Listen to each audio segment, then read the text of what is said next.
Assalamualaikum warahmatullahi wabarakatuh. Perkenalkan, nama saya Rehana Mutmainah dengan NIM 2633041. Saya akan menjelaskan tentang perkembangan karir anak-anak, yaitu yang pertama adalah pengertian bimbingan karir.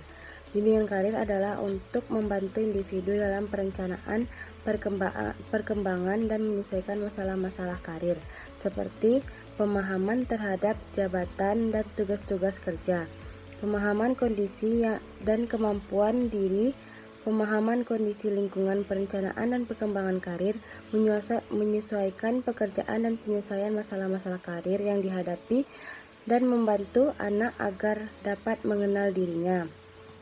Bimbingan karir di pendidikan anak usia dini pada dasarnya tidak ditujukan untuk membuat anak harus melakukan pilihan pekerjaan atau karir sejak dini. Tetapi, bimbingan dan konseling karir ini lebih ditujukan untuk membantu anak-anak dalam menumbuhkan kesadaran lebih ditujukan kepada karir dengan memahami jenis-jenis pekerjaan atau profesi yang ada di sekitar mereka, mengenal dirinya sendiri, mengenal hal-hal yang disukai dan diamati, mengenali bakat, sadar pentingnya kerjasama dan bertanggung jawab. Selanjutnya yaitu kesulitan saat awal sekolah menurut Sean dan Sri.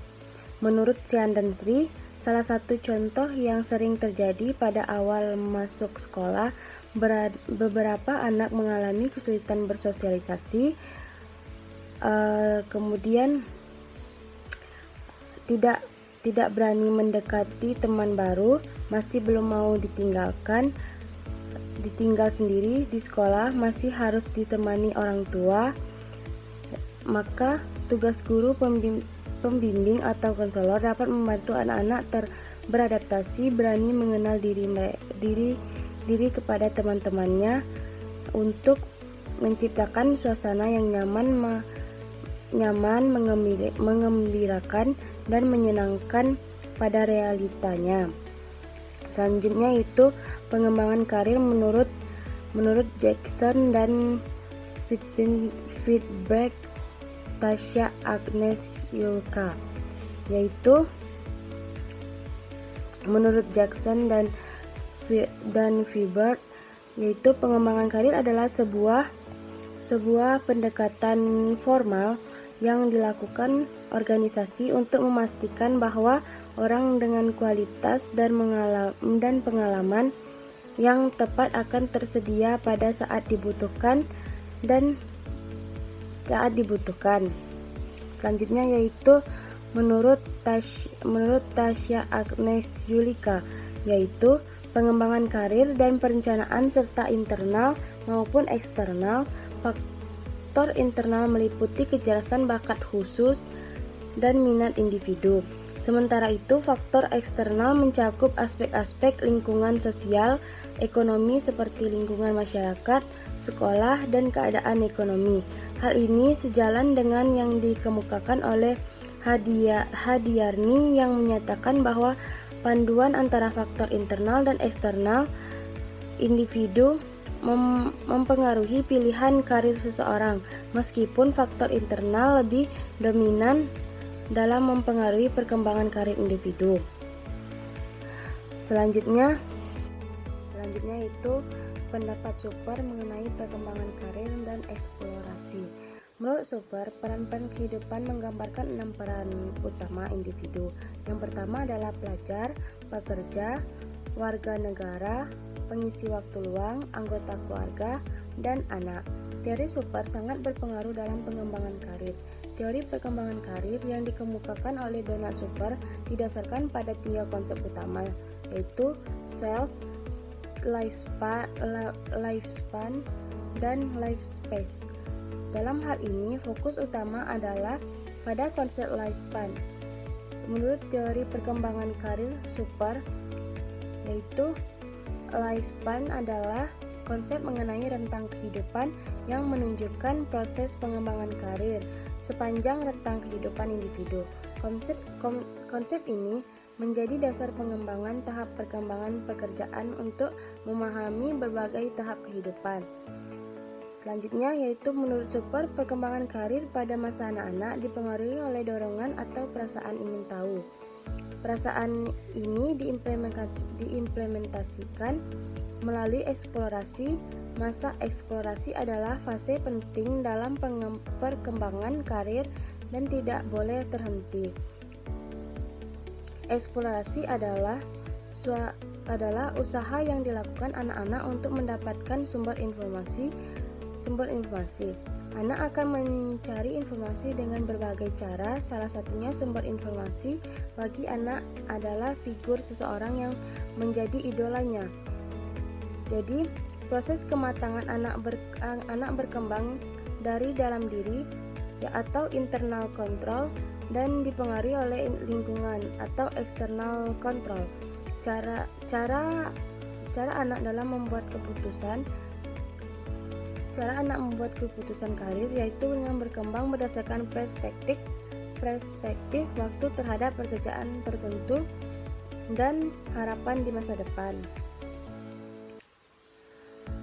Selanjutnya yaitu rumusan kompetensi kesadaran karir siswa sekolah dasar dikembangkan berdasarkan perkembangan anak dan aspek kesadaran karir yang mencangkup, yaitu aspek kesadaran diri, kedua kesadaran pengetahuan karir, kesadaran mencari informasi karir, selanjutnya sikap terhadap karir, yang kelima kesadaran membuat pilihan, kesadaran keputusan efektif, dan yang terakhir kesadaran keterampilan karir.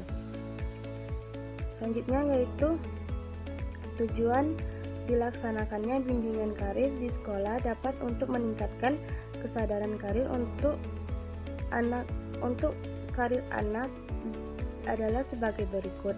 Yang pertama yaitu mengenali macam dan ciri berbagai jenis pekerjaan. Selanjutnya yaitu memberikan orientasi dan informasi secara sederhana. Selanjutnya membantu menemukan cita-cita dan merencanakan untuk masa depan. Selanjutnya yaitu mengenalkan dan memahami diri secara awal terkait kecenderungan karir yang hendak dikembangkan. Selanjutnya mengeksplorasi pekerjaan. Memberikan orientasi dan informasi sederhana mengenai pendidikan yang lebih tinggi. Dan yang terakhir yaitu menyesuaikan keterampilan, kemampuan, dan minat yang dimiliki dengan jenis-jenis pekerjaan yang disediakan di lingkungan masyarakat. Selanjutnya yaitu faktor-faktor yang dapat mempengaruhi kesadaran karir anak terdiri dari faktor internal dan faktor eksternal. Yang pertama yaitu faktor internal.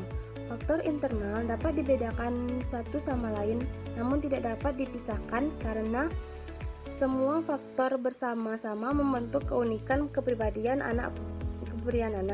Faktor internal yang dapat mempengaruhi kesadaran karir pada anak usia sekolah dasar sebagai berikut. Yang pertama yaitu nilai kehidupan. Yang kedua, tarafilentegelansi, yaitu seorang anak juga menjadi faktor yang mempengaruhi terhadap kesadaran karir. Selanjutnya yaitu bakat khusus. Dan yang keempat, kecenderungan minat. Selanjutnya sifat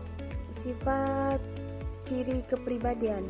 Dan yang terakhir yaitu pengetahuan informasi yang tepat. Dan yang kedua yaitu faktor eksternal. Faktor eksternal yang dapat mempengaruhi kesadaran karir anak dapat dibedakan satu sama lain, namun tidak dapat dipisahkan karena akan menciptakan keseluruhan ruang gerak kehidupan. Faktor eksternal yang saling terkait dan dapat mempengaruhi kesadaran karir pada anak adalah sebagai berikut. Yang pertama yaitu dari masyarakat. Masyarakat lingkungan sosial budaya di mana anak dibesarkan lingkungan masyarakat yang luas ini memiliki pengaruh besar terhadap pandangan anak mengenai kesadaran karir. Yang kedua yaitu status sosial ekonomi. Tingkat pendidikan orang tua, jabatan orang tua, daerah tempat tinggal, orang tua, serta suku bangsa semuanya termasuk dalam status sosial ekonomi yang mempengaruhi anak. Dan yang terakhir yaitu pengaruh dari seluruh anggota keluarga berdasarkan keluarga besar dan keluarga inti, yaitu orang tua dan saudara kandung menyatakan harapan serta mengkomunikasikan pandangan dan sikap tertentu terhadap pendidikan dan pekerjaan. Baik, itu saja yang dapat saya sampaikan. Lebih dan kurang saya mohon maaf. Wassalamualaikum warahmatullahi wabarakatuh. Saya Salma Oktaria dengan NIM 046 akan menjelaskan materi mengenai perkembangan karir remaja awal dan pertengahan. Jadi, remaja menurut Sakiah Darajat yaitu fase yang tidak memiliki lokasi yang pasti, karena pada masa ini seorang itu bukan lagi anak-anak dan juga bukan orang dewasa. Masa remaja ini lebih dikaitkan dengan sebagai periode transisi dari masa kanak-kanak ke masa remaja, yaitu terbagi menjadi dua, yaitu pada masa remaja awal pada usia 11 sampai 14 tahun. Pada masa ini seorang anak akan meninggalkan peran-peran sebagai seorang anak dan berusaha untuk berkembang sebagai individu yang independen. Kemudian masa remaja pertengahan dari usia 13 sampai 17 tahun. Pada masa ini, remaja akan mencapai kapasitas kognitif baru karena dia membutuhkan teman sebaya dan akan memainkan peran yang penting karena ingin menjadi lebih mandiri. Adapun pada masa ini disebut dengan tahap tentatif, yaitu dari usia 11 sampai 17 tahun. Yang pertama yaitu disebut dengan tahap minat atau interest, yaitu dari usia 11 sampai 12 tahun, di mana anak ini akan membuat sikap yang disukai dan akan membuat sikap terhadap apa yang tidak mereka sukai. Kemudian yang kedua yaitu tahap kemampuan atau capacity, yaitu dari usia 12 sampai 13 tahun, di mana anak mulai menyadari berbagai kemampuan dan kapasitas dirinya dalam menentukan tujuan karir. Kemudian yang ketiga yaitu dinamakan dengan tahap-tahap nilai atau value, yaitu dari usia 14 tahun, di mana anak akan menghayati nilai-nilai atau values yang ada di dalam kehidupannya yang ingin dia capai. Kemudian yang keempat yaitu disebut dengan tahap transisi atau transition, yaitu dari usia 15 sampai 16 tahun, anak akan mulai memadukan minatnya dan akan merencanakan kira-kira karir seperti apa yang sesuai dengan minatnya tersebut. Kemudian keluarga juga memerankan peran yang penting, karena keluargalah struktur terdekat dari anak. Semua perilaku atau kontribusi dari orang tua sangat berpengaruh terhadap kelanjutan karir yang akan dipilih oleh seorang anak. Jika orang tua secara aktif terlibat dalam berbagai aspek dalam pembentukan akademik dan karir anak, maka bisa dipastikan anak tersebut akan memiliki persepsi atau harapan sendiri mengenai tanggung jawab dan perkembangan karir yang akan mereka ambil ke depannya. Adapun teori yang berkaitan dengan karir pada masa remaja ini, yang pertama yaitu teori identitas Erikson.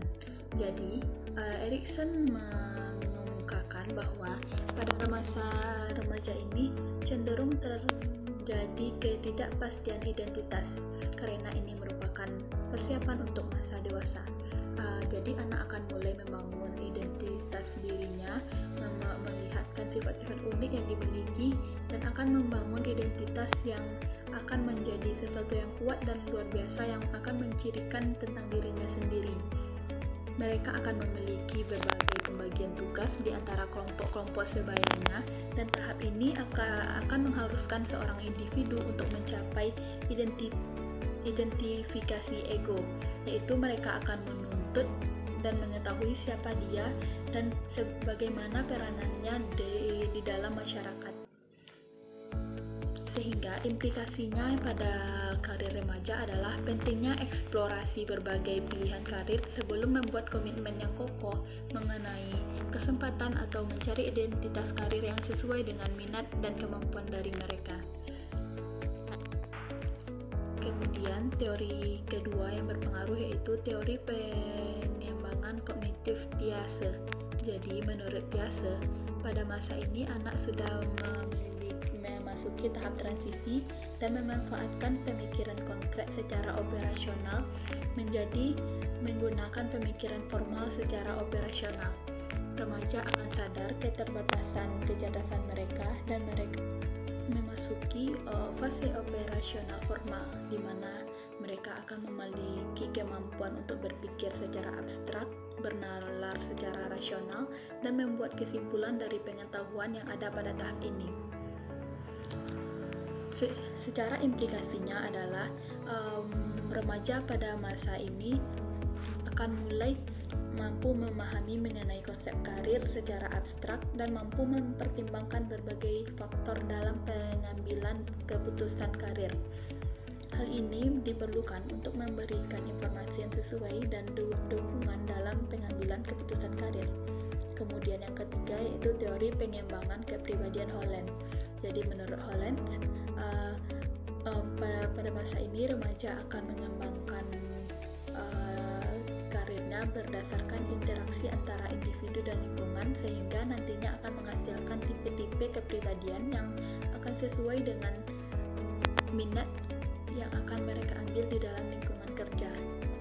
Implikasinya yaitu seorang individu akan mempertimbangkan kesesuaian antara minat dan karir remaja dengan tipe kepribadian mereka untuk mencapai kepuasan dalam berkarir. Peranan guru atau konselor dalam hal ini adalah membantu remaja untuk mengidentifikasi minat dan kecocokan karir berdasarkan tipe kepribadian mereka. Adapun implikasi pada perkembangan karir remaja awal dan pertengahan adalah pentingnya eksplorasi berbagai pilihan karir tanpa tekanan untuk membuat suatu pilihan final mengenai karir yang akan mereka ambil.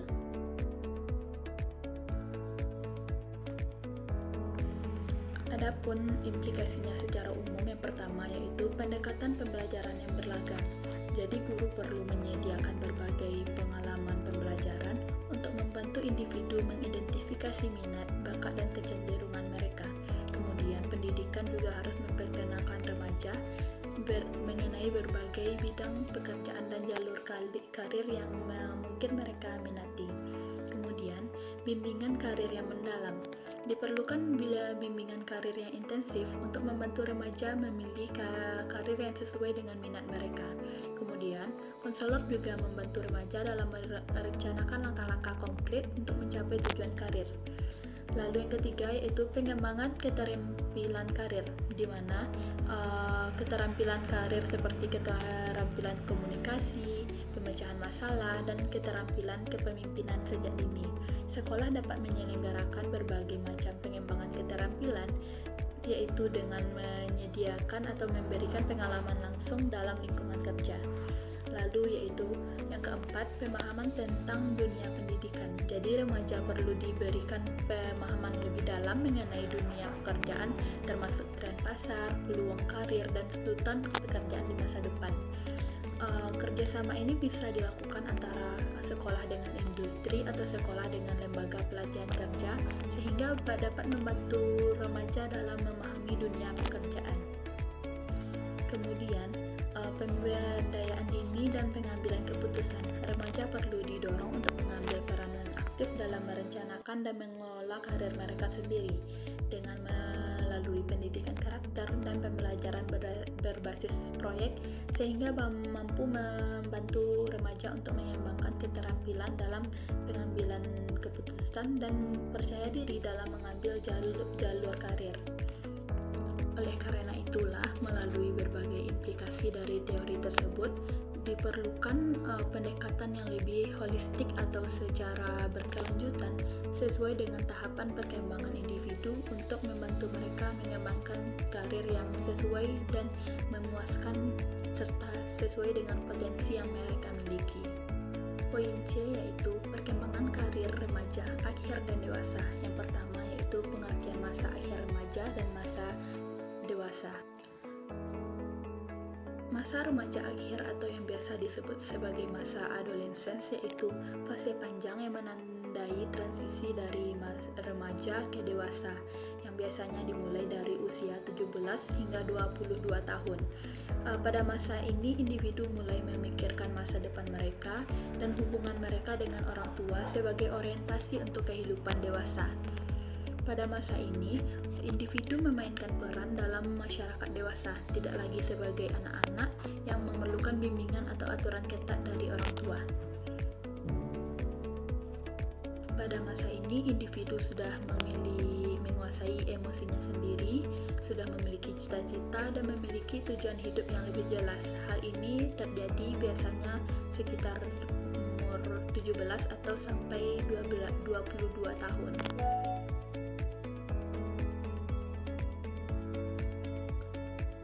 Lalu pada masa ini disebut juga sebagai periode atau tahap realistik karena pada masa ini remaja masih mempertimbangkan 2 atau 3 alternatif jabatan, tetapi belum dapat membuat keputusan akhir atau keputusan final mengenai jabatan atau karir yang akan dia ambil. Lalu masuk ke tahap selanjutnya yaitu tahap atau masa kristalisasi di mana remaja mulai merasa lebih mantap kalau memangku jabatan tertentu dengan adanya komitmen terhadap tujuan karir. Kemudian masa yang ketiga yaitu masa penentuan di mana remaja itu sudah membuat keputusan tentang jabatan tertentu yang akan dia tekuni secara mendalam. Lalu pada masa awal fase dewasa, seseorang itu belum memiliki emosi yang dingin karena masih peralihan dari masa remaja ke fase dewasa.